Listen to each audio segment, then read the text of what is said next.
మదనపల్లిలో వినాయక చవితి సందడి మొదలైపోయింది. వాడవాడలా నెలకొల్పే వినాయక మండపాలలో విభిన్న రూపాలతో ఉన్న వినాయక విగ్రహాల్ని ప్రతిష్ఠించే పనిలో నిమగ్నమైపోయారు మండప నిర్వాహకులు.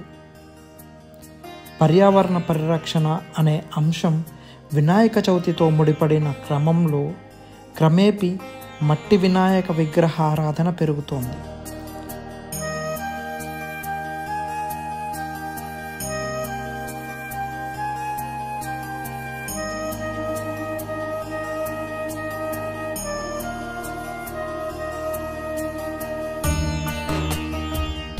సనాతన సంప్రదాయ ప్రకారం మట్టి వినాయకుని పూజించడమే శ్రేయస్కరమన్న భావన ప్రజలలో పెరుగుతున్న నేపథ్యంలో మదనపల్లిలోని బీటీ కళాశాల గ్రౌండ్ ఎదురుగా చూడచక్కనైన వైవిధ్యభరితమైన రూపాలలో కేవలం గడ్డి మట్టి ఉపయోగిస్తూ కళాత్మకంగా రూపుదిద్దుకుంటున్నాయి ఈ మట్టి వినాయక ప్రతిమలు.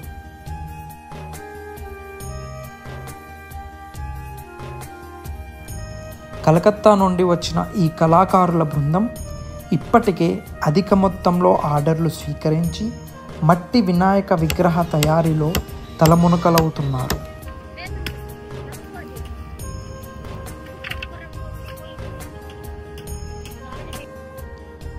కస్టమర్లు కోరిన ఎలాంటి మోడల్లో అయినా ఒట్టి చేతులతో తయారు చేసి ఇవ్వడం వీరి ప్రత్యేకత.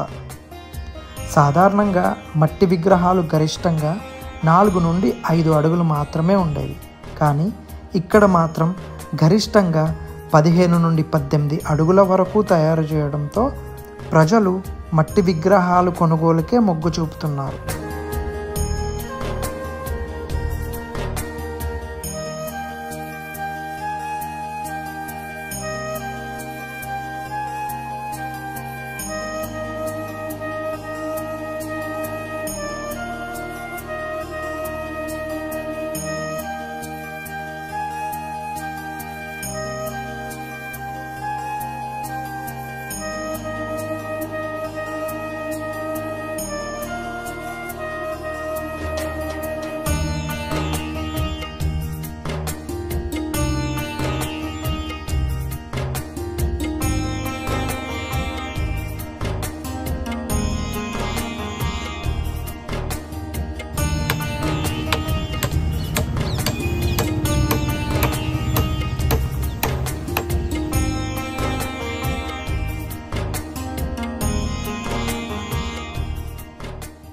हम वेस्ट बंगाल से है, कलकत्ता 3 महीने के लिए आते हैं मदनपल्ली।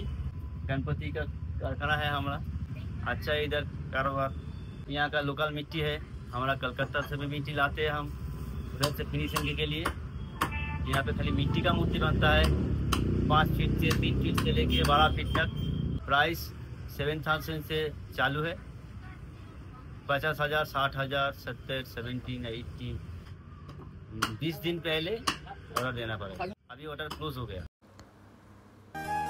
ఇక వినాయక చవితి సమయం దగ్గర పడటంతో కొత్త ఆర్డర్లు స్వీకరించట్లేదని నిర్వాహకులు చెబుతున్నారు. ఇదే తరహాలో వచ్చే ఏడాది మదనపల్లిలో అధిక సంఖ్యలో మట్టి విగ్రహాలు నెలకొల్పి రాష్ట్ర వ్యాప్తంగా సరికొత్త రికార్డు నెలకొల్పాలని ఆశిస్తుంది మదనపల్లి ఇన్ఫో.